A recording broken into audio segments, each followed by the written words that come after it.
ನಮಸ್ಕಾರ. Health centre ವಿಶೇಷ ಕಾರ್ಯಕ್ರಮಕ್ಕೆ ಸ್ವಾಗತ. ನಾನು ಸಬಾ ಹಕೀಂ. ಇವತ್ತಿನ ಹೆಲ್ತ್ ಸೆಂಟರ್ನಲ್ಲಿ ಚರ್ಮ ಕಾಯಿಲೆ, ಚರ್ಮದ ಸಮಸ್ಯೆಗಳು, ಸ್ಪೆಷಲಿ ಸೋರಿಯಾಸಿಸ್ ಬಗ್ಗೆ ನಾವು ಮಾತಾಡ್ತಾ ಇದ್ದೀವಿ. ತುಂಬ ಜನ ಈ ಚರ್ಮದ ಕಾಯಿಲೆಯಿಂದ ಮುಜುಗರಕ್ಕೀಡಾಗ್ತಾರೆ. ಸೊಸೈಟಿಲಿ ಹೇಗೆ ಬದುಕಬೇಕು ಅನ್ನುವಂತಹ ಟೆನ್ಷನ್ಗೊಳಗಾಗ್ತಾರೆ. ಅವರಲ್ಲೇ ಒಂದು ರೀತಿಯಾಗಿರುವಂತಹ ಮಾನಸಿಕ ಕಾಯಿಲೆ ಕೂಡ ಬೆಳೆಯೋದಕ್ಕೆ ಶುರುವಾಗುತ್ತೆ. ಇದೆಲ್ಲವೂ ಕೂಡ ಸೋರಿಯಾಸಿಸ್ನಿಂದ ಆಗುವಂಥದ್ದು. ಹಾಗಾದರೆ ಸೋರಿಯಾಸಿಸ್ಗೆ ಆಯುರ್ವೇದದಲ್ಲಿ ಏನೆಲ್ಲ ಟ್ರೀಟ್ಮೆಂಟ್ ಇದೆ ಅಂತ ಇವತ್ತಿನ ವಿಶೇಷ ಕಾರ್ಯಕ್ರಮದಲ್ಲಿ ಮಾಹಿತಿ ನೀಡ್ತಾ ಹೋಗ್ತೀನಿ.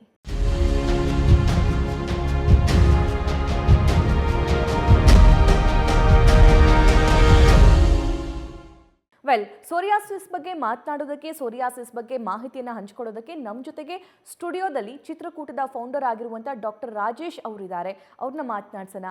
ಸರ್ ನಮಸ್ಕಾರ, ಕಾರ್ಯಕ್ರಮಕ್ಕೆ ಸ್ವಾಗತ.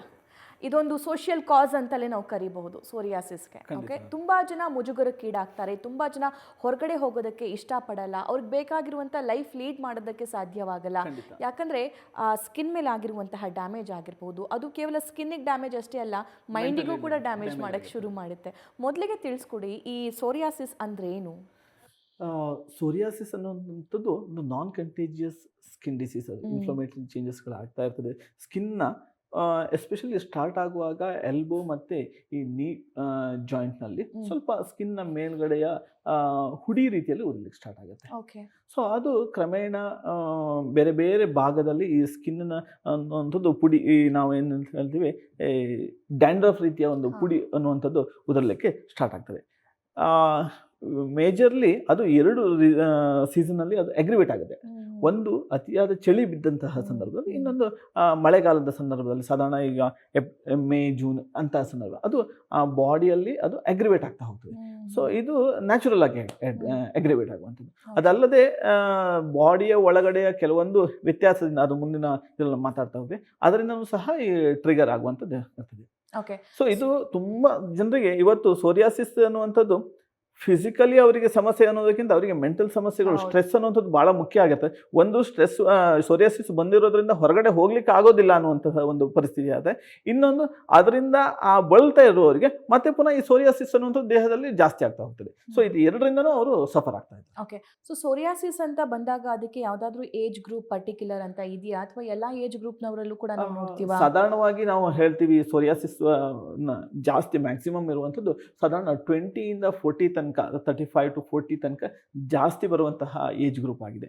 ಬೇರೆ ಏಜ್ ಗ್ರೂಪಲ್ಲಿ ಸ್ವಲ್ಪ ಕಡಿಮೆ ಇರ್ತದೆ, ಕೆಲವೊಬ್ಬರಿಗೆ ಲೇಟರ್ ಪಾರ್ಟಲ್ಲೂ ಬರ್ತದೆ. ಬಟ್ 20 to 40 ಅನ್ನುವಂಥದ್ದು ಮ್ಯಾಕ್ಸಿಮಮ್ ಬರುವಂತಹ ಈ ಸೋರಿಯಾಸಿಸ್.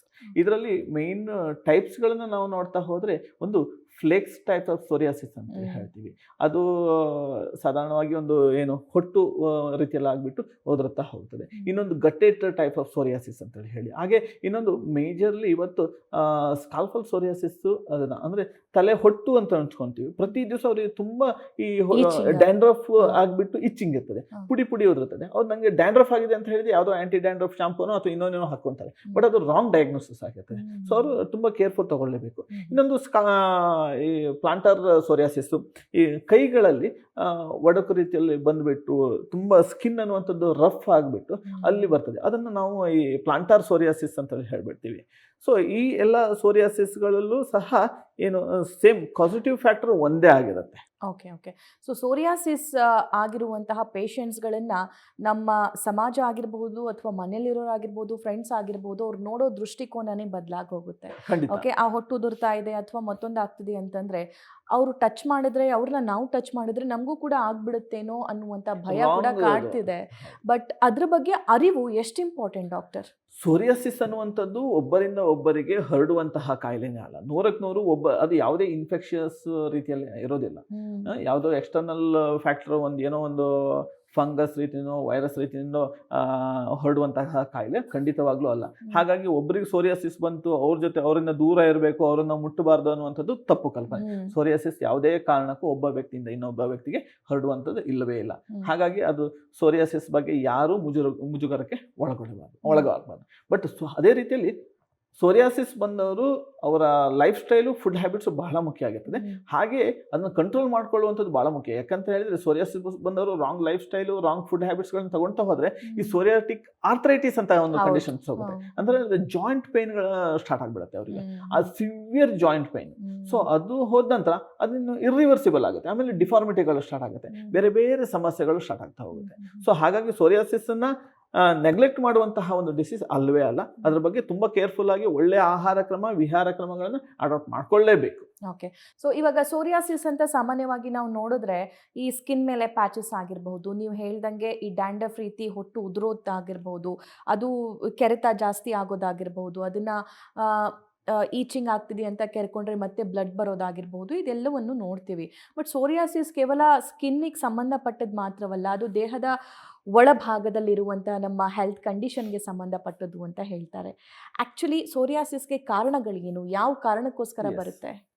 ಒಂದು ಮೇಜರ್ ಪ್ರಿಡಿಸ್ಪೋಸಿವಿಂಗ್ ಫ್ಯಾಕ್ಟರ್ ಅಂತ ಹೇಳಿದ್ರೆ ಜೆನೆಟಿಕ್ ಫ್ಯಾಕ್ಟರ್ ಒಂದು ಸಹ ನಾವು ಒಂದು ಕನ್ಸಿಡರ್ ಮಾಡ್ಬೋದು. ಅಂತ ಹೇಳಿದ್ರೆ ಫ್ಯಾಮಿಲಿಯಲ್ಲಿ ಯಾರಿಗಾದರೂ ಇದ್ದರೆ ಅದರಿಂದ ಬರುವಂತಹ ಚಾನ್ಸಸ್ಗಳು ಜೆನೆಟಿಕಲಿ ಈ ಸೋರಿಯಾಸಿಸ್ ಇದೆ. ಒಂದು ವೇಳೆ ಫ್ಯಾಮಿಲಿಯಲ್ಲಿ ಒಬ್ಬರಿಗಿದ್ದು ಬರಲೇಬೇಕಂತೇಳಿ ಹೇಳಿ ಇಲ್ಲ, ಬಟ್ ಫ್ಯಾಮಿಲಿಯಲ್ಲಿ ಇದ್ದು ಇವರ ಲೈಫ್ ಸ್ಟೈಲು, ಫುಡ್ ಹ್ಯಾಬಿಟ್ಸ್ಗಳು ಅದು ಚೆನ್ನಾಗಿಲ್ಲದೆ ಇದ್ದರೆ ಖಂಡಿತವಾಗ್ಲೂ ಸೋರಿಯಾಸಿಸನ್ನು ನಾವು ಒಳಗಾಗಿ ಆಗ್ತೀವಿ. ಅದಕ್ಕೆಲ್ಲ ನೋಡ್ತಾ ಹೋಗ್ಬೇಕಿದ್ರೆ ಇನ್ನೊಂದು ಮೂಲ ಕಾರಣ ಅನ್ನುವಂಥದ್ದು ನಮ್ಮ ಕರಳಿನ ಆರೋಗ್ಯವನ್ನು ನಾವು ನೋಡ್ಕೊಳ್ಳೇಬೇಕು. ಒಂದು ಸಿಬೋ ಅಂತ ಒಂದು ಉದಾಹರಣೆಗೆ ಹೇಳ್ಬೇಕಂತ ಹೇಳಿದ್ರೆ, ಸಿಬೋ ಅಂತ ಒಂದು ಕಂಡೀಷನ್, ಅದು SIBO, small intestinal bacterial over growth. ಈ small intestine bacterial over growth ಆದಾಗ ನಮ್ಮ ಡೈಜೆಷನ್ಗಳ ಮೇಲೆ ಪ್ರಾಬ್ಲಮ್ ಬೀರ್ತಾ ಹೋಗ್ತದೆ. ಹೊಟ್ಟೆಯಲ್ಲಿ ಎದೆ ಉರಿ ಬರುವಂಥದ್ದು ಇರ್ಬೋದು, ಗ್ಯಾಸ್ ಫಾರ್ಮೇಷನ್ ಆಗಿರ್ಬೋದು, ಕಾನ್ಸ್ಟಿಪೇಷನ್ ಸಮಸ್ಯೆಗಳು ಕ್ರಿಯೇಟ್ ಆಗಿರ್ಬೋದು. ಸೊ ಇದೆಲ್ಲ ಏನು ಮಾಡುತ್ತೆ, over A period of time ನಮ್ಮ ದೇಹದಲ್ಲಿ ಈ ಟಾಕ್ಸಿಸಿಟಿನ ಜಾಸ್ತಿ ಮಾಡ್ತಾ ಹೋಗ್ತದೆ. ಈ ಬ್ಯಾಕ್ಟೀರಿಯಲ್ ಓವರ್ ಗ್ರೋತಿಂದಾಗಿ ಅಲ್ಲಿ ಅದು ಅಬ್ಸಾರ್ಬ್ ಆಗಬೇಕಾಗಿರುವಂತಹ ಫುಡ್ಗಳು ಪ್ರಾಪರ್ ಆಗಿ ಅಬ್ಸಾರ್ಪ್ಷನ್ ಆಗೋದಿಲ್ಲ. ಈಗ ಕೆಲವರು ತುಂಬ ಜನ ಈ ಒಂದು ನಾನ್ ವೆಜಿಟೇರಿಯನ್ ಇರ್ಬೋದು ಅಥವಾ ವೆಜಿಟೇರಿಯನ್ ಇರ್ಬೋದು, ಅವರಿಗೆ ತುಂಬ ಜನರಿಗೆ ವಿಟಮಿನ್ B12 ಡಿಫಿಷಿಯನ್ಸಿ ಇವತ್ತು ಕಾಡ್ತಾ ಇದೆ. ಯಾಕಂತ ಹೇಳಿದ್ರೆ ಅವರ ಸಿಸ್ಟಮಲ್ಲಿ ಪ್ರಾಪರ್ ಆಗಿ ಅಬ್ಸಾರ್ಪ್ಷನ್ ಆಗುತ್ತೆ.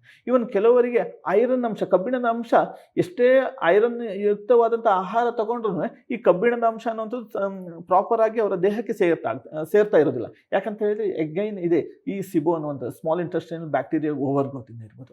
ಹಾಗೆ ಈ ಬ್ಯಾಕ್ಟೀರಿಯಲ್ ಓವರ್ ಗ್ರೋತ್ ಆದವಾಗ ಫಾರ್ಮೇಷನ್ ಆಗಬೇಕಾಗಿರುವಂತಹ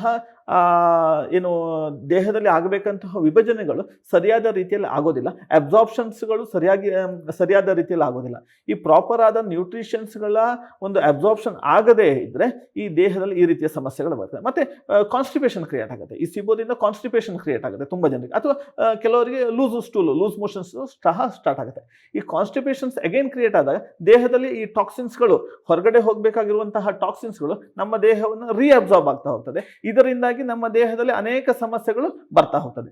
ಹಾಗಾಗಿ GI ಹೆಲ್ತ್ ಅಂದರೆ ಗ್ಯಾಸ್ಟ್ರೋ ಇಂಟೆಸ್ಟೈನಲ್ ಟ್ರ್ಯಾಕಿನ ಹೆಲ್ತ್, ನಮ್ಮದು ಗಟ್ ಹೆಲ್ತ್ ಅನ್ನುವಂಥದ್ದು ಬಹಳ ಮುಖ್ಯ ಆಗುತ್ತದೆ ಈ ಸೋರಿಯಾಸಿಸ್ನ ಮೇಂಟೈನ್ ಮಾಡಬೇಕಿದ್ರೆ.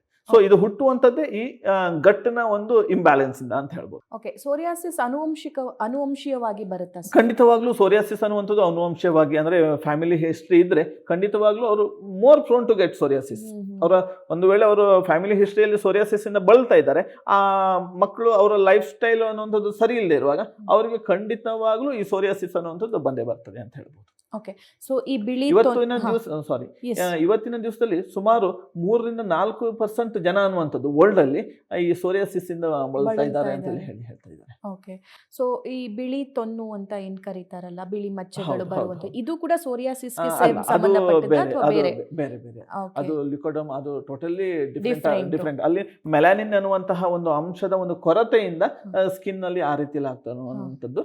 ಸೊ ಇದಕ್ಕೂ ಮತ್ತೆ ಅದಕ್ಕೂ ಸಂಬಂಧ ಇರೋದು. ಇದನ್ನ ಯಾಕೆ ಕೇಳಿದೆ ಅಂತಂದ್ರೆ, ಸೋರಿಯಾಸಿಸ್ ಬಂದಿದೆ ಅಥವಾ ಏನೋ ಸ್ಕಿನ್ ಡಿಸೀಸ್ ಆಗಿದೆ ಅಂತಂದ್ರೆ ಯಾವುದೋ ಒಂದು ಆಯಿಂಟ್ಮೆಂಟ್ ಅನ್ನ ನೋಡ್ತಾರೆ ಸ್ಕ್ರೀನ್ ಅಲ್ಲಿ ಅಥವಾ ಅಡ್ವರ್ಟೈಸ್ ಅಲ್ಲಿ, ಅದನ್ನೇ ಅಪ್ಲೈ ಮಾಡೋ ಕೆಲಸ ಮಾಡ್ತಾರೆ. ಅದಕ್ಕೆ ರೂಟ್ ಕಾಸ್ ಏನು, ಅದು ಯಾವ ಕಾಯಿಲೆ ಆಗಿದೆ, ಯಾಕೆ ಹಿಂಗಾಗಿದೆ ಅನ್ನೋದನ್ನ ತಿಳ್ಕೊಳಕ್ ಹೋಗೋದಿಲ್ಲ. ಆಕ್ಚುಲಿ ದೇಹವನ್ನ ಸರಿಪಡಿಸ್ಕೋಬೇಕು, ಆರೋಗ್ಯವನ್ನ ಸರಿಪಡಿಸ್ಕೋಬೇಕು. ಅಂದ್ರೆ ಇದೆಲ್ಲ ದೇಹದ ಒಳಗಡೆಯಿಂದ ಬರುವಂತದ್ದು. ಸೊ ಅದನ್ನ ನಾವು ಆ ರೂಟ್ ಕಾಸ್ ಅನ್ನು ನಾವು ಟ್ರೀಟ್ ಮಾಡಿಬಿಟ್ರೆ ಮತ್ತೆ ಹೊರಗಡೆಯಿಂದ ಏನೋ ಅಷ್ಟು ಬೆನಿಫಿಟ್ಸ್ಗಳು ಆಗೋದಿಲ್ಲ. ಒಂದು ಸ್ವಲ್ಪ ಹಚ್ಚಿದಾಗ ಟೆಂಪ್ರವರಿ ಆಗಿ ಏನೋ ಒಂದು ಉಪಶಮನ ಆದಾಗ ಆಗ್ಬೋದು, ನಿಮ್ಗೆ ಕಾಣಿಸ್ಬೋದು. ಓಕೆ, ಪರವಾಗಿಲ್ಲ ಚೆನ್ನಾಗಾಯ್ತು ಅಂತ ಹೇಳಿ, ಬಟ್ ಅದು ಟೆಂಪ್ರವರಿ ಆಗಿರ್ತದೆ, ನಿಮಗೆ ಅದೊಂದು ಪರ್ಮನೆಂಟ್ ಸೊಲ್ಯೂಷನ್ಸ್ಗಳು ಸಿಗೋದಿಲ್ಲ. ಹಾಗಾಗಿ ದೇಹದ ಇಂಟರ್ನಲ್ ಚಿಕಿತ್ಸೆಗಳು ಬಹಳ ಮುಖ್ಯ ಆಗಿರ್ತದೆ ಈ ಸೋರಿಯಾಸಿಸ್ನಲ್ಲಿ. ಅಥವಾ ಯಾವುದೇ ಸ್ಕಿನ್ ಡಿಸೀಸ್ ಇರಲಿ, ಇಂಟರ್ನಲ್ ಚಿಕಿತ್ಸೆಗಳು ಬಹಳ ಮಹತ್ವದಾಗಿದೆ. ಓಕೆ. ಸೊ ನಮ್ಮ ಮನೆಯಲ್ಲಿ ನಮ್ಮ ಹಿರಿಯರು, ನಮ್ಮ ಅಜ್ಜ ಅಥವಾ ಮುತ್ತಜ್ಜ ಮುತ್ತಜ್ಜಿ ಅವರೆಲ್ಲ ಅಡುಗೆ ಮಾಡ್ತಾ ಇದ್ದಿದ್ದು ಈ ತುಪ್ಪದಿಂದ ಅಡುಗೆ ಮಾಡ್ತಿದ್ರು, ಕೊಬ್ಬರಿ ಎಣ್ಣೆಲಿ ಅಡುಗೆ ಮಾಡ್ತಿದ್ರು, ಗಾಣದ ಎಣ್ಣೆಯಲ್ಲಿ ಅಡುಗೆ ಮಾಡ್ತಾ ಇದ್ರು. ಸೊ ಆವಾಗ ನಮ್ಮ ದೇಹಕ್ಕೆ ಬೇಕಾಗಿರೋ ಪೋಷಕಾಂಶಗಳಾಗಿರ್ಬಹುದು ಅಥವಾ ಆಯಿಲ್ ಕಂಟೆಂಟ್ ಆಗಿರ್ಬೋದು, ಅವ್ರ ಸ್ಕಿನ್ನು ನೋಡಿದ್ರೆ ನಾವು ತುಂಬಾ ಈಗಲೂ ಕೂಡ ತುಂಬಾ ಶೈನಿಂಗ್ ಇರುತ್ತೆ, ಬಟ್ ನಮ್ದು ಹಂಗಿರೋದಿಲ್ಲ. ಹೌದು, ಅಲ್ಲಿ ಸರಿಯಾದ ಈಗ ನಾವು ಏನ್ ಮಾಡ್ತಾ ಇದೀವಿ ಅಂತ ಹೇಳಿದ್ರೆ, ನಮ್ಮ ಆಯಿಲ್ಗಳನ್ನ ತಗೊಳ್ತೀವಿ, ಬಟ್ ಅದು ರಿಫೈನ್ಡ್ ಆಯಿಲ್ಗಳನ್ನ ತಗೊಳ್ತೀವಿ. ಸೊ ಇದೆಲ್ಲ ಏನ್ ಮಾಡುತ್ತೆ ಅಂತ ಹೇಳಿದ್ರೆ, ದೇಹದ ಮೇಲೆ ಅಥವಾ ಸ್ಕಿನ್ನಿನ ಮೇಲೆ ತುಂಬಾ ಪರಿಣಾಮಗಳನ್ನ ಬೀರ್ತಾ ಹೋಗ್ತದೆ. ಮತ್ತೆ ಇವತ್ತಿನ ಬರುವಂತಹ ಹೆಚ್ಚು ಕಡಿಮೆ 60-70% ಆಯಿಲ್ ಅನ್ನುವಂಥದ್ದು ಅದು ಏನು ಕಂಟ್ಯಾಮಿನೇಟೆಡ್ ಅಂತಾನೆ ಹೇಳ್ಬೋದು. ಅದು ಯೂಸ್ ಮಾಡಕ್ಕೆ, ಇಂಟರ್ನಲ್ ಯೂಸ್ ಮಾಡಕ್ಕೆ ಅದು ಯೋಗ್ಯತೆ ಇಲ್ಲದಿರುವಂತಹ ಆಯಿಲ್ಗಳಾಗಿರ್ತದೆ. ಸೊ ಅದನ್ನೆಲ್ಲ ನಾವು ಯೂಸ್ ಮಾಡ್ತೀವಿ. ಹಾಗೆ ತುಪ್ಪವನ್ನು ಸಹ ಮೊದಲೆಲ್ಲ ಹೇಗೆ ತುಪ್ಪವನ್ನ ಮಾಡ್ತಾ ಇದ್ರು, ಹಾಲಿಗೆ ರಾತ್ರಿ ಒಂದು ಸ್ವಲ್ಪ ಹೆಪ್ಪ ಅಂತ ಹೇಳ್ತೀವಲ್ಲ, ಸ್ವಲ್ಪ ಮೊಸರನ್ನ ಅಥವಾ ಮಜ್ಜಿಗೆನ ಹಾಕಿ ಓವರ್ ನೈಟ್ ಇಡ್ತಾ ಇದ್ರು. ಆ ಇಟ್ಟಂತ ನೆಕ್ಸ್ಟ್ ಡೇ ಅದನ್ನು ಮಾರ್ನಿಂಗ್ ಅದನ್ನು ಚರ್ನ್ ಮಾಡ್ತಾ ಇದ್ರು. ಆವಾಗ ಅದಕ್ಕೆ ಬೆಣ್ಣೆ ಬರ್ತದೆ. ಆ ಬೆಣ್ಣೆನ ಕುದಿಸ್ತಾರೆ, ಆವಾಗ ತುಪ್ಪ ಆಗುತ್ತೆ. ಈಗ ಆ ರೀತಿಯ ಪ್ರೊಸೆಸ್, ಹಾಲನ್ನ ಡೈರೆಕ್ಟ್ ಆಗಿ ಚರ್ನ್ ಮಾಡ್ತಾರೆ, ಅದರಿಂದ ಕ್ರೀಮ್ ಬರ್ತದೆ. ಆ ಕ್ರೀಮ್ ಅನ್ನು ನೆಕ್ಸ್ಟ್ ಅವರು ಅದನ್ನ ತುಪ್ಪ ಬಾಯ್ಲ್ ಮಾಡ್ತಾರೆ, ತುಪ್ಪದ ರೀತಿ ಮಾಡ್ತಾರೆ. ಸೊ ಈ ಕರ್ಡ್ ಮಾಡುವಂತ ಟೋಟಲ್ ಒಂದು ಪ್ರೋಸೆಸ್ ಅನ್ನುವಂಥದ್ದು ಅಲ್ಲಿ ಆಬ್ಸೆಂಟ್ ಆಗಿರುತ್ತೆ. ಹೋಲ್ ಮಿಲ್ಕ್ ನ ಕರ್ಡ್ ಮಾಡುವಂತ ಒಂದು ಟೋಟಲ್ ಆ ಪ್ರೋಸೆಸ್ ಅಲ್ಲಿ ಆಬ್ಸೆಂಟ್ ಆಗುತ್ತೆ. ಅದನ್ನ ಹೇಗೆ ತುಪ್ಪ ಅಂತ ಹೇಳಿ ಕರೀಲಿಕ್ಕಾಗತ್ತೆ? ಯಾವುದೇ ಬ್ರ್ಯಾಂಡ್ ಆಗಿರ್ಬೋದು. ಸೊ ಅದೆಲ್ಲ ಏನ್ ಮಾಡುತ್ತೆ, ಆ ತುಪ್ಪ ಅನ್ನುವಂಥದ್ದು ತುಪ್ಪದ ರೀತಿಯಲ್ಲಿ ಮಾಡಿದ್ರೆ ಮಾತ್ರ ಅದು ತುಪ್ಪ ಆಗಿರ್ತದೆ, ಅದು ಆರೋಗ್ಯಕ್ಕೆ ಒಳ್ಳೇದಾಗುತ್ತೆ. ಇವತ್ತಿನೆಲ್ಲ ಇಂಡಸ್ಟ್ರಿಯಲ್ ಗೀ ಅಂತಾನೆ ಕರಿಬಹುದು. ಸೊ ಆ ಇಂಡಸ್ಟ್ರಿಯಲ್ ಗೀನ ನಾವು ತುಪ್ಪ ಅಂತೇಳಿ ಹೇಳಿ ನಮ್ಮ ದೇಹಕ್ಕೆ ಒಳ್ಳೇದು, ನಾನು ಎಷ್ಟು ಬೇಕಾದ್ರೂ ತಗೊಳ್ತೀನಿ ಅಂತ ಹೇಳಿದ್ರೆ ಖಂಡಿತವಾಗ್ಲೂ ಆರೋಗ್ಯಕ್ಕೆ ಅದು ಹಾನಿಕರ ಆಗಿರುತ್ತೆ. ಮತ್ತೆ ಇವತ್ತಿನ ದಿವಸದಲ್ಲಿ ನಾವು ಯಥೇಚ್ಛವಾದ ಮಿಲ್ಕ್ ನ ಯೂಸ್ ಮಾಡ್ತೀವಿ. ಅದ್ರ ಹಾಲಿನಲ್ಲಿ 2 ವಿಧ ಇರ್ತದೆ, A1 ಮಿಲ್ಕ್ ಮತ್ತೆ A2 ಮಿಲ್ಕ್ ಅಂತ. ಸೊ ಈ A1 ಮಿಲ್ಕ್ನಿಂದ ಮಾಡಿರುವಂತಹ ಎಲ್ಲ ಇದನ್ನ ಮಿಲ್ಕ್ ಅಂಡ್ ಮಿಲ್ಕ್ ಪ್ರಾಡಕ್ಟ್ಸ್ ಗಳನ್ನ ಅತಿಯಾಗಿ ನಾವು ಸೇವನೆ ಮಾಡೋದ್ರಿಂದ ಅದು ನಮ್ಮ ದೇಹದಲ್ಲಿ ತುಂಬಾ ಹಾನಿಕಾರಕ ಆಗ್ತಾ ಹೋಗ್ತದೆ. ಓಕೆ, ನೀವು ಸ್ಕ್ಯಾಲ್ಪ್ ಸೋರಿಯಾಸಿಸ್ ಬಗ್ಗೆ ಮಾತಾಡ್ತಾ ಇದ್ರಿ ಡಾಕ್ಟರ್. ಇವಾಗ ಡ್ಯಾಂಡ್ರಫ್ ಆಗ್ತಿದೆ ಅಂತ ಹೇಳಿ ತುಂಬಾ ಜನ ಈ ಶಾಂಪೂಗಳನ್ನ ತಗೊಳ್ತಾರೆ, ಕಂಡೀಷನರ್ ತಗೊಳ್ತಾರೆ, ಅಗೇನ್ ಅದು ಕೆಮಿಕಲ್. ಹೌದು. ಓಕೆ, ಅದು ಎಷ್ಟು ಡೇಂಜರಸ್ ಅಂತ? ಈ scalp psoriasis one of the ಏನು ತುಂಬ ನೆಗ್ಲೆಕ್ಟೆಡ್ ಅಂತೇಳಿ ಹೇಳ್ಬೋದು. ತುಂಬ ಜನರಿಗೆ ಈ ಸ್ಕಾಲ್ಪ್ ಸೋರಿಯಾಸಿಸ್ ಇದೆ. ಸೊ ಅವರು ನನಗೇನೋ ಡ್ಯಾಂಡ್ರಫ್ ಆಗಿದೆ ಅಂತೇಳಿ ಹೇಳಿ ತಲೆ ತೋರಿಸ್ಕೊಳ್ತಾರೆ. ಆಮೇಲೆ ಏನೋ ಒಂದು ಆ್ಯಂಟಿ ಡ್ಯಾಂಡ್ರಫ್ ಶಾಂಪೂಸ್ಗಳನ್ನ ತಂದು ಹಾಕ್ತಾರೆ. ಸೊ ಅವರು ಫಸ್ಟ್ ನೋಡ್ಕೊಳ್ಬೇಕು, ವೈದ್ಯರನ್ನ ಸಂಪರ್ಕಿಸಬೇಕು, ವೆದರ್ ಇಟ್ ಈಸ್ ಏನು ಸೋರಿಯಾಸಿಸ್ ಅಥವಾ ಡ್ಯಾಂಡ್ರಫಾ ಅಂತೇಳಿ ಹೇಳಿ ಕ್ಲಿಯರ್ ಆಗಿ ನೋಡಿದ ತಕ್ಷಣ ಗೊತ್ತಾಗ್ಬಿಡುತ್ತೆ. ಸೋರಿಯಾಸಿಸ್ ಇದ್ರೆ ಯಾವ ರೀತಿಯಲ್ಲಿ ಇರ್ತದೆ, ಡ್ಯಾಂಡ್ರಫ್ ಆದರೆ ಹೇಗಿರ್ತದೆ ಅಂತ ಹೇಳಿ. ಅಂದರೆ ಸೋರಿಯಾಸಿಸ್ ಅನ್ನು ಒಂದು ಭಾಗದಲ್ಲಿ ಪರ್ಟಿಕ್ಯುಲರ್ ರೌಂಡ್ ಆಗಿದ್ದು ಅದರಿಂದ ಡ್ಯಾಂಡ್ರಫ್ಗಳು ಪುಡಿಗಳು ಬರ್ತಾ ಇದ್ರೆ ಅದು ಸೋರಿಯಾಸಿಸ್ ಆಗುತ್ತೆ. ಮತ್ತು ಹೋಲ್ ಸ್ಕಾಲ್ಪಲ್ಲಿ ಏನು ಪುಡಿ ಉದುರುವಂಥದ್ದು ಇದೆ, ಅದು ಡ್ಯಾಂಡ್ರಫ್ ಆಗಿರುತ್ತೆ. ಸೊ ಅದನ್ನು ನೋಡ್ಕೊಳ್ಬೇಕು. ಸೊ ಒಂದು ವೇಳೆ ಡ್ಯಾಂಡ್ರಫೇ ಆದರೆ ಓಕೆ, ನಿಮ್ದು ಯಾವುದೋ ಆ್ಯಂಟಿ ಡ್ಯಾಂಡ್ರಫ್ ಶಾಂಪೂ ಇರ್ಬೋದು, ಆಯಿಲ್ಸ್ ಇರ್ಬೋದು, ಅದನ್ನು ಯೂಸ್ ಮಾಡ್ಕೋಬೋದು. ಬಟ್ ಸೋರಿಯಾಸಿಸ್ ಇರುವಂತಹ ಕಂಡೀಷನ್ಸ್ಗಳಲ್ಲಿ ಆ ರೀತಿಯಲ್ಲಿ ಮಾಡ್ತಾ ಹೋದರೆ ಅದು ಜಾಸ್ತಿ ಆಗ್ತಾ ಹೋಗ್ತದೆ. ಸೊ ಒಂದು ತಾತ್ಕಾಲಿಕವಾಗಿ ಏನೋ ನಿಮಗೆ ರಿಲೀಫ್ ಅನಿಸುತ್ತೆ, ಓ ಚೆನ್ನಾಗಿದೆ, ಕಂಟ್ರೋಲ್ ಆಗಿದೆ ನನಗೆ, ಗುಡ್ ಅಂತೇಳಿ ಹೇಳಿ. But over a period of time ಅದು ತುಂಬ ಹಾನಿಕಾರಕ ಆಗಿರ್ತದೆ. ಅದು ಒಳ್ಳೆಯ ರಿಸಲ್ಟ್ಸನ್ನು ಕೊಡಲಿಕ್ಕೆ ಸಾಧ್ಯ ಇಲ್ಲ. ಇವತ್ತಿನ ಹೆಲ್ತ್ ಸೆಂಟರ್ನಲ್ಲಿ ಸೋರಿಯಾಸಿಸ್ ಸಮಸ್ಯೆ ಬಗ್ಗೆ ಮಾತನಾಡ್ತಾ ಇದ್ವಿ. ಸೋರಿಯಾಸಿಸ್ ಸಮಸ್ಯೆ ಇತ್ತೀಚೆಗಂತೂ ತುಂಬಾ ಕಾಮನ್ ಆಗಿಬಿಟ್ಟಿದೆ. ಹಾಗಾದ್ರೆ ಆಯುರ್ವೇದದಲ್ಲಿರುವಂಥ ಚಿಕಿತ್ಸಾ ವಿಧಾನಗಳು ಏನೇನು, ಚಿಕಿತ್ಸಾ ಪದ್ಧತಿಗಳೇನು, ನಮ್ಮ ದೇಹವನ್ನ ನಾವು ಹೇಗೆ ಇಟ್ಕೋಬೇಕು ಅಂತ ಡಾಕ್ಟರ್ ಮಾಹಿತಿ ನೀಡ್ತಾರೆ. ಎಸ್ ಡಾಕ್ಟರ್, ಈಗ ಚಿಕಿತ್ಸಾ ವಿಧಾನಗಳ ಬಗ್ಗೆ ಮಾತಾಡೋದಾದ್ರೆ, ಸೊ ಆಯುರ್ವೇದದಲ್ಲಿ ಇದನ್ನ ಕಿಟಿಬ ಕುಷ್ಠ ಅಂತ ಹೇಳಿ ನಾವು ಕರಿತೀವಿ ಸೋರಿಯಾಸಿಸ್ ಅನ್ನ. ಓಕೆ. ಸೊ ಇದಕ್ಕೆ ಒಂದು ಚಿಕಿತ್ಸಾ ಕ್ರಮಗಳನ್ನ ನಾವು ನೋಡ್ತಾ ಹೋದ್ರೆ ಮೇಜರ್ ಆಗಿ ದೇಹವನ್ನು ಶುದ್ಧಿ ಮಾಡುವಂತಹ ಚಿಕಿತ್ಸೆಗಳು. ಅದನ್ನ ಮೆಜಾರಿಟಿ ಆಗಿ ಫಸ್ಟ್ ವಮನ ಚಿಕಿತ್ಸೆ ಅಂತೇಳಿ ಹೇಳ್ತೀವಿ, ಅಂದ್ರೆ ಇಂಡ್ಯೂಸಿಂಗ್ ದ ವಾಮಿಟಿಂಗ್ ಅಗೈನ್. ಆಮೇಲೆ ವಿರೇಚನ ಅಂತೇಳಿ ಹೇಳಿದ್ರೆ ಕೆಲವೊಂದು ಮೆಡಿಸಿನ್ಸ್ಗಳನ್ನ ಕೊಟ್ಟು ದೇಹವನ್ನು ಶುದ್ಧಿ ಮಾಡುವಂಥದ್ದು. ಆಮೇಲೆ ಮೂರನೇದು ಬಸ್ತಿ ಚಿಕಿತ್ಸೆ, ಅಂದರೆ ಥ್ರೂ ಏನಲ್ ರೂಟಲ್ಲಿ ಕೆಲವೊಂದು ಮೆಡಿಕೇಶನ್ಸ್ಗಳನ್ನ ಕೊಟ್ಟು ನಮ್ಮ ಕರಳು ಅಥವಾ ದೇಹವನ್ನು ಶುದ್ಧಿ ಮಾಡಿಸುವಂತಹ ಇದು ಬಸ್ತಿ ಚಿಕಿತ್ಸೆ. ನಾಲ್ಕನೆಯದು ರಕ್ತ ಮೋಕ್ಷಣ, ಸಾಧಾರಣವಾಗಿ ನೀವು ಕೇಳಿರಬೇಕು, ಲೀಚ್ ಥೆರಪಿ ಅಥವಾ ಕಪಿಂಗ್ ಥೆರಪಿ, ಬ್ಲಡ್ ಲೆಟಿಂಗ್, ಅದನ್ನು ರಕ್ತವನ್ನು ಕಲುಷಿತ ರಕ್ತವನ್ನು ದೇಹದಿಂದ ಒಂದಿಷ್ಟು ಪ್ರಮಾಣದಲ್ಲಿ ತೆಗೆಯುವಂತಹ ಚಿಕಿತ್ಸೆ ಅನ್ನುವಂಥದ್ದು ಇದಿದೆ. ಹಾಗೆ ಐದನೆಯದು ನಸ್ಯ. ಈ ನಸ್ಯವನ್ನು ಜನರಲ್ ಆಗಿ ನಾವು ಈ ಸ್ಕಾಲ್ಪ್ ಸೋರಿಯಾಸಿಸ್ಗಳಲ್ಲಿ ಜಾಸ್ತಿಯಾಗಿ ಮಾಡ್ತೀವಿ. ಅದರ್ವೈಸ್ ಬೇರೆ ಸೋರಿಯಾಸಿಸ್ಗಳಲ್ಲಿ ಅಷ್ಟು ಪ್ರಯೋಜನಕಾರಿ ಪರಿಣಾಮಕಾರಿ ಆಗಿರೋದಿಲ್ಲ. ಬಟ್ ಈ ವಮನ ಮತ್ತು ವಿರೇಚನ ಅನ್ನುವಂಥದ್ದು ಎಲ್ಲ ಸೋರಿಯಾಸಿಸ್ಗಳಲ್ಲೂ ಬಹಳ ಮುಖ್ಯ ಆಗ್ತದೆ. ಯಾಕಂದರೆ ಈ ಸೋರಿಯಾಸಿಸ್ನ ಒರಿಜಿನ್ ಅನ್ನುವಂಥದ್ದು ನಮ್ಮ ದೇಹದ ಕರಳು ಅಥವಾ ಹೊಟ್ಟೆ ಭಾಗದ ಆಗಿರೋದ್ರಿಂದ ಈ ಸೋರಿಯಾಸಿಸ್ನಲ್ಲಿ ವಮನ ಮತ್ತು ವಿರೇಚನ ಬಹಳ ಮುಖ್ಯ ಆಗುತ್ತದೆ. ಒಂದು ಉತ್ತಮವಾದ ರಿಸಲ್ಟ್ಸ್ಗಳು ಸಿಗುತ್ತೆ. ಅದಲ್ಲದೆ ಈಗ ಸ್ಕಾಲ್ಪ್ ಸೋರಿಯಾಸಿಸ್ನಲ್ಲಿ ನಾವು ತಕ್ರದಾರ ಅನ್ನುವಂತಹ ಒಂದು ಚಿಕಿತ್ಸೆ ಇದೆ, ಅಥವಾ ಸರ್ವಾಂಗ ಕಷಾಯ ದಾರಗಳು, ತಕ್ರದಾರಗಳು, ಅದೇ ರೀತಿಯಲ್ಲ ಹಲವಾರು ಚಿಕಿತ್ಸೆಗಳು ಭಾಳಷ್ಟು ಉತ್ತಮವಾದ ಒಂದು ರಿಸಲ್ಟ್ಸ್ಗಳನ್ನ ಕೊಡಲಿಕ್ಕೆ ಸಾಧ್ಯ ಇದೆ. ಓಕೆ, ಈ ವಾಮನ ಚಿಕಿತ್ಸಾ ಪದ್ಧತಿ ಹೇಗಿರುತ್ತೆ ಅಂತ? ವಮನ ಚಿಕಿತ್ಸಾ ಪದ್ಧತಿಯನ್ನು ನೋಡ್ತಾ ಹೋದ್ರೆ ಮೊದಲನಾಗಿ ಅಲ್ಲಿ ನಾವು ಮೆಡಿಕೇಟೆಡ್ ಘೀನ ಕೊಡ್ತೀವಿ. ಒಂದು 3 ರಿಂದ 5 ದಿವಸದ ತನಕ ಒಂದು ಮೆಡಿಕೇಟೆಡ್ ಘೀನ ಕೊಟ್ಟು ಆಮೇಲೆ ಅಭ್ಯಂಗ ಮಾಡಿಸ್ತೀವಿ. ಅದಾದ ನಂತರ ಅವರಿಗೆ ವಾಮಿಟಿಂಗನ್ನು ಇಂಡ್ಯೂಸ್ ಮಾಡ್ತೀವಿ. ಇಲ್ಲಿ ಹಾಲು ಮತ್ತು ಬೇರೆ ಬೇರೆ ಮೆಡಿಸಿನ್ಸ್ಗಳನ್ನು ಕೊಟ್ಟು ಅವ್ರನ್ನ ವಾಮಿಟಿಂಗನ್ನು ಇಂಡ್ಯೂಸ್ ಮಾಡುವಂಥದ್ದು. ಇದು ಸಾಧಾರಣವಾಗಿ ಕೇವಲ ಈ ವಮನ ಚಿಕಿತ್ಸೆಗೆ ಸಾಧಾರಣವಾಗಿ ನಮಗೊಂದು 10 ದಿವಸದ ತನಕ ಬೇಕಾಗುತ್ತೆ. ಓಕೆ, ಈಗ ವಿರೇಚನ ಪ್ರಾಸೆಸ್ ಹೇಗಿರುತ್ತೆ? ವಿರೇಚನ ಅಗೇನ್ ಅಲ್ಲಿ ಒಂದು ಮೆಡಿಸಿನ್ಸ್ ಕೊಡ್ತೀವಿ, ಒಂದು ಮೆಡಿಕೇಟೆಡ್ ಘೀನ ಕೊಡ್ತೀವಿ. 3 ರಿಂದ 5 ದಿವಸನೋ 7 ದಿವಸನೋ, ಅಂದ್ರೆ ಅವರ ಬಾಡಿಯಲ್ಲಿ ಸ್ಯಾಚುರೇಷನ್ ಬರಬೇಕು. ಆ ಸ್ಯಾಚುರೇಷನ್ ಬರೋ ತನಕ ಅವರಿಗೆ ಈ ಮೆಡಿಕೇಟೆಡ್ ಘೀನ ಕೊಡ್ತಾ ಹೋಗ್ತೀವಿ. ಅದಾದ ನಂತರ ಒಂದು 2 ದಿವಸ ಅಭ್ಯಂಗ ಸ್ವೇದ ಅಂತ ಹೇಳಿ ಮಾಡ್ತೀವಿ. ಆಮೇಲೆ ಒಂದು ಮೆಡಿಸಿನ್ಸ್ ಅನ್ನ ಕೊಟ್ಟು ಅವರಿಗೆ ಮೋಷನ್ಗೆ ಒಂದು 10 ಸರ್ತಿನೋ 20 ಸರ್ತಿನೋ ಹೋಗ್ಬಿಟ್ಟು ದೇಹವನ್ನು ಶುದ್ಧಿ ಮಾಡುವಂತಹ ಒಂದು ಪ್ರೋಸೆಸ್ ಆಗುತ್ತೆ. ಸೊ ಇದು ಬಹಳಷ್ಟು ಸೋರಿಯಾಸಿಸ್ನಲ್ಲಂತೂ ಬಹಳಷ್ಟು ಉತ್ತಮವಾದ ರಿಸಲ್ಟ್ಸ್ ಬರ್ತದೆ. ಮತ್ತು ನಾವು ಸೋರಿಯಾಸಿಸ್ನಲ್ಲಿ ಹೇಳ್ತೀವಿ, ನೀವು ಅಟ್ಲೀಸ್ಟ್ ಒಂದು 6 ತಿಂಗಳಿಗೆ ಒಂದ್ಸತಿ ವಮನ, 6 ತಿಂಗಳಿಗೆ ಒಂದ್ಸತಿ ವಿರೇಚನ ನೀವು ಮಾಡಿಸ್ಕೊಳ್ಳಿ ಆರೋಗ್ಯಯುತವಾಗಿ ಇರಲಿಕ್ಕೆ. ಯಾಕಂದ್ರೆ ಈ ಸೋರಿಯಾಸಿಸ್ ಅನ್ನುವಂಥದ್ದು ಒಮ್ಮೆ ಗುಣ ಆಗಿರ್ಬೋದು, ಮತ್ತಿನ್ನೊಂದು 3 ತಿಂಗಳು 6 ತಿಂಗಳು ಬಿಟ್ಟು ವಾಪಸ್ ಬರುವಂತಹ ಒಂದು ಸಮಸ್ಯೆ. ಇದು ಒಂದು auto immune disorder. Auto immune ಡಿಸಾರ್ಡರ್ನ ಸಿಂಪಲ್ ಆಗಿ ವರ್ಣನೆ ಮಾಡ್ಬೇಕಂತ ಹೇಳಿದ್ರೆ, ನಿಮ್ಮಲ್ಲಿ ಒಂದು ನಾಯಿ ಇದೆ. ಆ ನಾಯಿ ಅನ್ನುವಂಥದ್ದು ಏನು ಸ್ವಾಮಿನಿಷ್ಠೆಗೆ ಹೆಸರಾಗಿರುವಂತಹ ಪ್ರಾಣಿ. ಸೊ ಆ ಒಂದು ಪರ್ಟಿಕ್ಯುಲರ್ ಡೇ ಆ ನಾಯಿಯೇ ಮನೆ ಯಜಮಾನನಿಗೆ ಕಚ್ಚುತ್ತದೆ. ಅಂದ್ರೆ ನಮ್ಮ ದೇಹದಲ್ಲಿರುವಷ್ಟು ಒಂದಿಷ್ಟು ಸೆಲ್ಸ್ಗಳು, ಇದು ಆಟೋಇಮ್ಯೂನ್ ಡಿಸಾರ್ಡರ್ ಸೋರಿಯಾಸಿಸ್. ನಮ್ಮ ದೇಹದಲ್ಲಿರುವಂತಹ ಒಂದಿಷ್ಟು ಸೆಲ್ಸ್ಗಳು ನಮ್ಮ ದೇಹದ ಒಂದಿಷ್ಟು ಸೆಲ್ಸ್ಗಳ ಮೇಲೆ ಅಟ್ಯಾಕ್ ಮಾಡುವಂಥದ್ದು, ದಾಳಿ ಮಾಡುವಂಥದ್ದು. ಸೊ ಅದಕ್ಕೆ ಹೇಗೆ ಬದುಕಬೇಕು ಅನ್ನುವಂಥದ್ದು ಗೊತ್ತಿಲ್ಲ. ಸೊ ಅದನ್ನು ನಮ್ಮ ದೇಹದ ವಿರುದ್ಧನೇ ನಾವು ಹೋರಾಡಬಾರ್ದು ಅನ್ನುವಂತಹ ಒಂದು ಬುದ್ಧಿಯನ್ನು ನಾವು ಅದಕ್ಕೆ ತಿಳಿಸ್ಬೇಕಾಗುತ್ತೆ. ಅಂದ್ರೆ ಯಾಕೆ ನಮ್ಮ ದೇಹದ ವಿರುದ್ಧ ಹೋರಾಡುತ್ತೆ ಅಂತ ಹೇಳಿದ್ರೆ, ನಮ್ಮ ಆಹಾರ ಕ್ರಮ ನಮ್ಮ ಜೀವನ ಕ್ರಮ ಆಗಿರ್ತದೆ. ಸೊ ಅದರ ಮೂಲ ಅನ್ನುವಂಥದ್ದು ನಮ್ಮ ಹೊಟ್ಟೆ ಆಗಿರ್ತದೆ. ಹಾಗಾಗಿ ಎವ್ರಿ 6 ಮಂತ್ಸ್ ಅಂತೂ ಒಮ್ಮೆ ವಮನ ಅಥವಾ ವಿರೇಚನವನ್ನು ಮಾಡಿಸ್ಕೊಂಡು ನಮ್ಮ ದೇಹವನ್ನು ಶುದ್ಧಿ ಮಾಡಿಕೊಂಡು, ಹಾಗೆ ಸ್ಟ್ರೆಸ್ ಲೆವೆಲನ್ನು ನಾವು ಮೇಂಟೈನ್ ಮಾಡಬೇಕು. ಆ ಸ್ಟ್ರೆಸ್ ಲೆವೆಲನ್ನು ಮೇಂಟೈನ್ ಮಾಡ್ಕೊಳ್ಳಿಲ್ಲ ಅಂತೇಳಿ ಹೇಳಿದ್ರೆ ಸೋರಿಯಾಸಿಸ್ ಪದೇ ಪದೇ ಪದೇ ಬರ್ತಾ ಹೋಗ್ತದೆ.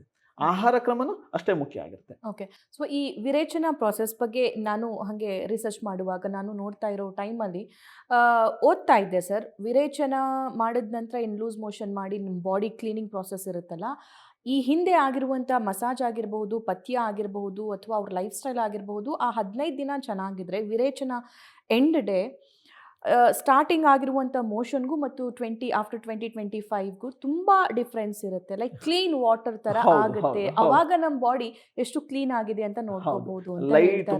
ದೇಹ ತುಂಬಾ ಲೈಟ್ ಆಗಿರುತ್ತೆ.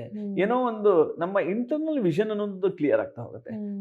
ನಾವು ಇರುವಂಥದ್ದು ಏನು, ನಾವು ಹೇಗೆ ಮಾಡಬೇಕಾಗಿರುವಂಥದ್ದು ಏನು ಅನ್ನುವಂಥದ್ದು. ಅಂದ್ರೆ ಈ ಆಯುರ್ವೇದ ಪಂಚಕರ್ಮ ಅನ್ನುವಂಥದ್ದು ಸೈಕೋಸೊಮ್ಯಾಟಿಕ್ ಟ್ರೀಟ್ಮೆಂಟ್ ಹೇಳ್ತೀವಿ. ಓನ್ಲಿ ಫಿಸಿಕಲ್ ಕ್ಲೀನಿಂಗ್ ಅಲ್ಲ, ಇದು ನಮ್ಮ mental mind status, psychological status ಸಹ ಕ್ಲೀನ್ ಮಾಡ್ತಾ ಹೋಗುತ್ತೆ. ಹಾಗಾಗಿ ನಮ್ಮ ವಿಷನ್ಸ್, ಇಂಟರ್ನಲ್ ವಿಷನ್ಸ್ ಕ್ಲಿಯರ್ ಆಗುತ್ತೆ, ದೇಹನೂ ಶುದ್ಧಿ ಆಗುತ್ತೆ, ಒಳ್ಳೆ ಆರೋಗ್ಯನೂ ಸಿಗ್ತಾ ಹೋಗುತ್ತೆ. ಓಕೆ, ಸೊ ನೋಡ್ತಾ ಇರೋ ವೀಕ್ಷಕರಿಗೂ ಸೋರಿಯಾಸಿಸ್ ಇದೇನಪ್ಪ ಸ್ಕಿನ್ ಮೇಲೆ ಇರುತ್ತೆ, ಇವ್ರು ನೋಡಿದ್ರೆ ದೇಹದ ಒಳಗಡೆ ತಗೊಳ್ಳೋ ಔಷಧಿಗಳ ಬಗ್ಗೆ ಹೇಳ್ತಿದ್ದಾರೆ ಅನ್ನೋ ಒಂದು ಕನ್ಫ್ಯೂಷನ್ ಇರುತ್ತೆ. ಬಟ್ ಸ್ಕಿನ್ ಮೇಲೆ ಅಪ್ಲೈ ಮಾಡುವಂಥದ್ದು ಆ ಥರ ಏನು ಇರಲ್ವಾ ಇದಕ್ಕೆ? ಹಲವಾರು ಸ್ಕಿನ್ ಮೇಲೆ ಅಪ್ಲೈ ಮಾಡಲಿಕ್ಕೆ ಔಷಧಗಳಿರ್ತದೆ. ಈಗ ಬೇರೆ ಬೇರೆ ಆಯಿಲ್ಗಳಿದೆ. ಸೊ ಅದೆಲ್ಲ ಬಹಳಷ್ಟು ಉಪಯೋಗ ಆಗುತ್ತೆ. ಬಟ್ ಏನಂತೇಳಿ ಹೇಳಿದ್ರೆ, ಆ ಇಂಟರ್ನಲಿ ಕ್ಲೆನ್ಸಿಂಗ್ ಅನ್ನುವಂಥದ್ದು ಬಹಳ ಮುಖ್ಯ ಆಗುತ್ತೆ. ಇಂಟರ್ನಲಿ ನಾವು ದೇಹವನ್ನು ಶುದ್ಧೀಕರಿಸಿಲ್ಲ ಅಂತೇಳಿ ಹೇಳಿದ್ರೆ, ಎಕ್ಸ್ಟರ್ನಲಿ ಮಾತ್ರ ಅಪ್ಲಿಕೇಶನ್ ಮಾಡಿದ್ರೆ ಅದು ತಾತ್ಕಾಲಿಕ ಉಪಶಮನವನ್ನು ಕೊಡ್ತದೆ. ನಿಮಗೆ ಆ ಪರ್ಮನೆಂಟ್ ಕ್ಯೂರ್ ಬೇಕಾ, ಒಳ್ಳೆ ಆರೋಗ್ಯ ಬೇಕಾ, ಇಂಟರ್ನಲಿ ಮಾಡಲೇಬೇಕು. ಮತ್ತೆ ಎಕ್ಸ್ಟರ್ನಲಿ ನಮ್ಮ ದೇಹ ಅನ್ನೋಂಥ ಎಷ್ಟು ಭಾಗ ಇದೆ, ಎಷ್ಟಂತ ಅಪ್ಲೈ ಮಾಡ್ತಿದ್ದ, ದಿವಸಕ್ಕೆ ಪ್ರಾಯಶಃ 1-2 ಟ್ಯೂಬ್ ಒಂದು ಇಡೀ ದೇಹಕ್ಕೆ ಅಪ್ಲೈ ಮಾಡಬೇಕಾದ್ರೆ ಅಷ್ಟು ಬೇಕಾಗುತ್ತೆ. ಸೊ ಇಂಟರ್ನಲ್ ಕ್ಲೀನ್ಸಿಂಗ್ ಮಾಡಿಕೊಂಡ್ರೆ ಎಲ್ಲಿ ಯಾವ ಭಾಗದಲ್ಲಿದೆ ಅಲ್ಲಿಗೆ ಮಾತ್ರ ಸ್ವಲ್ಪ ಅಪ್ಲಿಕೇಶನ್ ಮಾಡಿಬಿಟ್ರೆ ಒಳ್ಳೆದ ಹೆಲ್ಪ್ಫುಲ್ ಆಗಿರುತ್ತೆ. ಓಕೆ ಸರ್, ಇವಾಗ ಸೋರಿಯಾಸಿಸ್ ಕಾಯಿಲೆ ಇರೋರು, ಸೋರಿಯಾಸಿಸ್ ಸಮಸ್ಯೆ ಇರೋರು, ಸೊ ಯಾವುದರ ಪಥ್ಯ ಮಾಡಬೇಕಾಗುತ್ತೆ ಸ್ಪೆಷಲಿ ಫುಡ್ಡಲ್ಲಿ? ಫುಡ್ಡಲ್ಲಿ ಮೆಜಾರಿಟಿ ಆಗಿ ಹೇಳ್ಬೇಕಂದ್ರೆ ಸಕ್ಕರೆ ಸಕ್ಕರೆಯಿಂದ ಮಾಡಿರುವಂತಹ ಉತ್ಪನ್ನಗಳು, ಓಕೆ. ಮೊಸರು, ಹಾಲನ್ನು ಕಡಿಮೆ ಮಾಡಬೇಕು. ಸಕ್ಕರೆಯನ್ನು ಕಂಪ್ಲೀಟ್ ವರ್ಜೆ ಮಾಡಬೇಕು. ಮೊಸರು ಯೂಸೇಜನ್ನು ಕಂಪ್ಲೀಟಾಗಿ ನಿಲ್ಲಿಸಬೇಕು. ಹಾಲು ಸ್ವಲ್ಪ ಪ್ರಮಾಣದಲ್ಲಿ ಬೇಕಾದರೆ ತಗೊಳ್ಬೋದು. ಅದು ಸೂರ್ಯೋದಯದ ನಂತರ ಸೂರ್ಯಾಸ್ತದ ಒಳಗಿನ ಟೈಮಲ್ಲಿ, ರಾತ್ರಿ ಮಲಗುವಾಗ ಹಾಲು ಕುಡಿಯುವಂಥದ್ದು ಅಂಥದ್ದು ಮಾಡಬಾರ್ದು. ಅದೇ ರೀತಿಯಲ್ಲಿ ಈ ಮೈದಾದಿಂದ ಮಾಡಿರುವಂತಹ ಪ್ರಾಡಕ್ಟ್ಸ್ಗಳನ್ನು ಕಂಪ್ಲೀಟಾಗಿ ಅವಾಯ್ಡ್ ಮಾಡಬೇಕು. ಮತ್ತು ಅತಿಯಾದ ಟೊಮೆಟೊಗಳನ್ನು ಯೂಸ್ ಮಾಡುವಂಥದ್ದು ಇರ್ಬೋದು, ಅಥವಾ ಹುಳಿ ಜಾಸ್ತಿ ಆಗಿರುವಂತಹ ಪದಾರ್ಥಗಳನ್ನು ಇರ್ಬೋದು. ಪ್ಯಾಕ್ಡ್ ಫುಡ್ಗಳು, ಎಸ್ಪೆಷಲಿ ಇವತ್ತಿನ ದಿವಸ ಪ್ಯಾಕ್ಡ್ ಫುಡ್ಗಳು, ನಾವು ಅದನ್ನೇ ಹೇಳ್ತೀವಿ ನಮ್ಮ ಪೇಷಂಟ್ಸ್ಗಳಿಗೆ ಗೈಡ್ ಮಾಡುವಾಗ, ಲೀವ್ MRP ಅಂತ, MRPನ ಬಿಟ್ಬಿಡಿ ಅಂತೇಳಿ ಹೇಳಿ. MRP ಅಂತ ಹೇಳಿದ್ರೆ milk and milk product and refined product, all the refined products. ಇವತ್ತು ಏನು ರಿಫೈನ್ಡ್ ಸಾಲ್ಟ್ ಇರ್ಬೋದು, ರಿಫೈನ್ಡ್ ಆಯಿಲ್ ಇರ್ಬೋದು, ರಿಫೈನ್ಡ್ ಶುಗರ್ ಇರ್ಬೋದು. P ಅಂತ ಹೇಳಿದ್ರೆ all the packed foods, like ಯಾವ್ದು ಇವತ್ತು ಎಲ್ಲರೂ ಪ್ಯಾಕೆಡ್ ಆಗಿ ಬಂದಿರುತ್ತೆ, ನಾವು ಫ್ರೆಶ್ ಆಗಿ ಯಾವುದು ಯೂಸ್ ಮಾಡೋದಿಲ್ಲ. ಸೊ ಆಲ್ ದಿ ಪ್ಯಾಕೆಡ್ ಫುಡ್ಸ್ಗಳನ್ನ ಬಿಟ್ಬಿಡಿ. ಸೊ ಇದು ಆರೋಗ್ಯಕ್ಕೆ ಬಹಳ ಸಹಾಯಕ ಆಗುತ್ತೆ. ಅದೇ ರೀತಿಯಲ್ಲಿ ಈ ಜಾಸ್ತಿಯಾಗಿ ಬದನೆಕಾಯಿಯನ್ನು ಯೂಸ್ ಮಾಡುವಂಥದ್ದು, ಅದೆಲ್ಲ ಟ್ರಿಗರ್ ಜಾಸ್ತಿ ಮಾಡುತ್ತದೆ. ಆ ಒಂದು ಎನ್ವೈರ್ಮೆಂಟ್ನ ಟ್ರಿಗರಿಂಗ್ ಎನ್ವೈರ್ಮೆಂಟ್ಸನ್ನು ಕ್ರಿಯೇಟ್ ಮಾಡುತ್ತೆ. ಹಾಗಾಗಿ ಅಂತಹ ಆಹಾರ ಪದಾರ್ಥಗಳನ್ನು ನಾವು ವರ್ಜ್ಯ ಮಾಡಬೇಕು. ಒಳ್ಳೆಯ ಆಹಾರಗಳನ್ನು ಸೇವನೆ ಮಾಡಬೇಕು. ಮತ್ತು ಹಸಿವೆ, ಸುಮ್ಮನೆ ಟೈಮ್ ಇದೆ, ನಾವು ಸುಮ್ಮನೆ ಕೂತ್ಕೊಂಡಿದ್ದೀನಿ ಅಂತ ಹೇಳಿ ಪದೇ ಪದೇ ತಿನ್ನುವಂಥದ್ದು, ಅದನ್ನೆಲ್ಲ ನಾವು ಬಿಡ್ತಾ ಬಂದರೆ, ಹಸಿವೆ ಆದಾಗ ಆಹಾರಗಳನ್ನು ಸೇವನೆ ಮಾಡೋದು, ಒಳ್ಳೆಯ ಪೌಷ್ಟಿಕಯುಕ್ತವಾದ ಆಹಾರವನ್ನು ಸೇವನೆ ಮಾಡೋದ್ರಿಂದ ನಮಗೆ ಖಂಡಿತವಾಗ್ಲೂ ಈ ಸೋರಿಯಾಸಿಸ್ನಿಂದ ಹೊರಗಡೆ ಬರಲಿಕ್ಕೆ ಅಥವಾ ಸೋರಿಯಾಸಿಸನ್ನು ಮೇಂಟೈನ್ ಮಾಡಲಿಕ್ಕೆ ಭಾಳಷ್ಟು ಸಹಕಾರಿಯಾಗುತ್ತೆ. ಓಕೆ. ಸೊ ಇವಾಗ ಈ ಆಯುರ್ವೇದ ಅನ್ನೋದು ಕೂಡ ಅಷ್ಟೇ ನಿಷ್ಠೆಯಿಂದ ಮಾಡ್ತಾ ಬರ್ತಾರೆ ತುಂಬ ಜನ ಡಾಕ್ಟರ್ಸ್. ಬಟ್ ಇವಾಗ ಪ್ರತಿಯೊಂದೂ ಕೂಡ ಕಮರ್ಷಿಯಲ್ ಆಗಿರೋದ್ರಿಂದ ಸರಿಯಾಗಿರುವಂಥ ಚಿಕಿತ್ಸಾ ವಿಧಾನಗಳು ಕೂಡ ಸಿಗೋದಿಲ್ಲ. ಯಾವ ದೇಹಕ್ಕೆ ಯಾವ ರೀತಿಯಾಗಿರುವಂಥ ಟ್ರೀಟ್ಮೆಂಟ್ ಕೊಡಬೇಕು, ಅಥವಾ ನೀವು ಕೊಡುವಂತಹ ಆ ಮೆಡಿಸಿನ್ಗಳ ಪ್ರಮಾಣ ಎಷ್ಟಿರಬೇಕು ಅನ್ನೋದು ಕೂಡ ಕೆಲವೊಬ್ಬರಿಗೆ ಗೊತ್ತಿರೋದಿಲ್ಲ.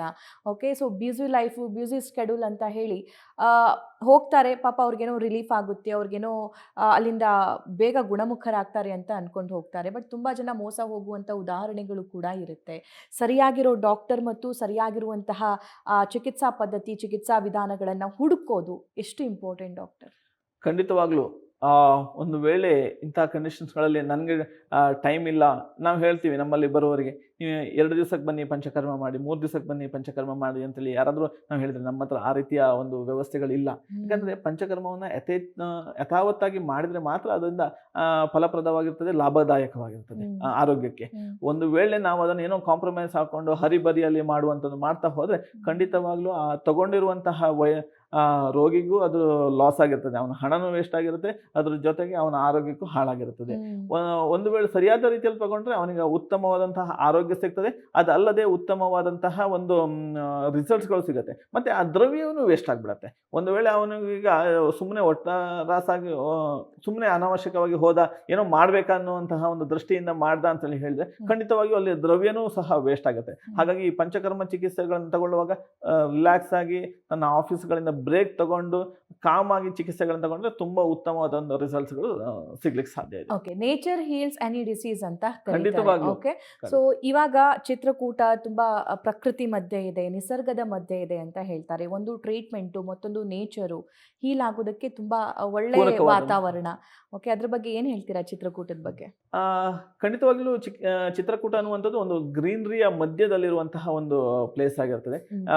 ಕಂಪ್ಲೀಟ್ ಆಗಿ ಹಸಿರಿನಿಂದ ಕಂಗೊಳಿಸ್ತಾ ಇದೆ ಅಂತಾನೆ ಹೇಳ್ಬಹುದು. ಹಾಗೆ ಅಲ್ಲಿಯ ಏನು ಚಿಕಿತ್ಸೆಗೆ ಬೇಕಾಗಿರುವಂತಹ ಮೆಡಿಸಿನ್ಸ್ಗಳನ್ನ, ನಮ್ಮ ರೋಗಿಗಳಿಗೆ ಬೇಕಾಗಿರುವಂತಹ ಮೆಡಿಸಿನ್ಸ್ಗಳನ್ನ ಅಲ್ಲೇ ನಾವು ಪ್ರಿಪೇರ್ ಮಾಡಿಬಿಟ್ಟು ಅಲ್ಲೇ ಕೊಡ್ತೀವಿ. ಹಾಗೆ ಎಷ್ಟು ಬೇಕಾಗಿರುವಂತಹ ಪಥ್ಯ ಆಹಾರಗಳಿಗೆ ಬೇಕಾಗಿರುವಂತಹ ವೆಜಿಟೇಬಲ್ಸ್ಗಳನ್ನು ಸಹ ಅಲ್ಲೇ ಬೆಳಿತೀವಿ. ಅದರಿಂದನೇ ಅಲ್ಲಿಯ ಬೇಕಾಗಿರುವಂತಹ ರುಟೀನ್ಲಿ ಬೇಕಾಗಿರುವಂತಹ ವೆಜಿಟೇಬಲ್ಸ್ಗಳನ್ನು ಅಲ್ಲೇ ಬೆಳೆದು ಅದರಿಂದ ಕೊಡ್ತೀವಿ. ಹಾಗೆಯೇ ಒಂದು ಕಾಮ್ ಆಗಿರುವಂತಹ ಎನ್ವೈರ್ಮೆಂಟಲ್ಲಿ ಚಿಕಿತ್ಸೆಗಳನ್ನು ಪಡ್ಕೊಂಡ್ರೆ ಖಂಡಿತವಾಗ್ಲೂ ಉತ್ತಮವಾದ ರಿಸಲ್ಟ್ಸ್ಗಳು ಪಡೀಲಿಕ್ಕೆ ಸಾಧ್ಯ ಇದೆ. Right doctor. ಈಗ ನೇರವಾಗಿ ಡಾಕ್ಟರ್ ಬಾಯಾರಿ ಅವರನ್ನ ಭೇಟಿ ಮಾಡಬೇಕು, ಅಥವಾ ನೀವು ಕೂಡ ಚಿತ್ರಕೂಟಕ್ಕೆ ಹೋಗಬೇಕು, ಟ್ರೀಟ್ಮೆಂಟ್ ತಗೋಬೇಕು ಅಂತಂದರೆ ಅಡ್ರೆಸ್ ಕಾರ್ಡ್ ಬರ್ತಿದೆ, ನೋಟ್ ಮಾಡ್ಕೊಳ್ಳಿ. ಚಿತ್ರಕೂಟ ಆಯುರ್ವೇದ, ಆಲೂರು, ಕುಂದಾಪುರ ತಾಲೂಕು, ಉಡುಪಿ ಡಿಸ್ಟ್ರಿಕ್ಟ್, ಕರ್ನಾಟಕ 576233. www.chitrakuta.com ಇವರ ವೆಬ್ಸೈಟ್ ಆಗಿದೆ. ದೂರವಾಣಿ ನಂಬರ್ ಈ ರೀತಿ ಆಗಿದೆ: 8762220168. ಮತ್ತೊಂದು ನಂಬರ್ 9482393207. ಎಸ್ ಡಾಕ್ಟರ್, ಇಷ್ಟೊತ್ತು ನಮ್ಮೊಂದಿಗೆ ಸ್ಟುಡಿಯೋದಲ್ಲಿ ಜಾಯಿನ್ ಆಗಿ ಸೋರಿಯಾಸಿಸ್ ಬಗ್ಗೆ, ಬೇರೆ ಕಾಯಿಲೆ ಬಗ್ಗೆ ಸಾಕಷ್ಟು ಮಾಹಿತಿಯನ್ನು ತಿಳಿಸ್ಕೊಟ್ರಿ. ಧನ್ಯವಾದ ನಿಮಗೆ. Thank you. ಎಸ್ ವೀಕ್ಷಕರೇ, ಇದಾಗಿತ್ತು ಈ ಹೊತ್ತಿನ ಹೆಲ್ತ್ ಸೆಂಟರ್. ನೀವು ನೋಡ್ತಾ ಇರಿ ನ್ಯೂಸ್ ಫಸ್ಟ್, ನಿರ್ಭೀತಿಯಿಂದ ನಿಮ್ಮ ಪರವಾಗಿ.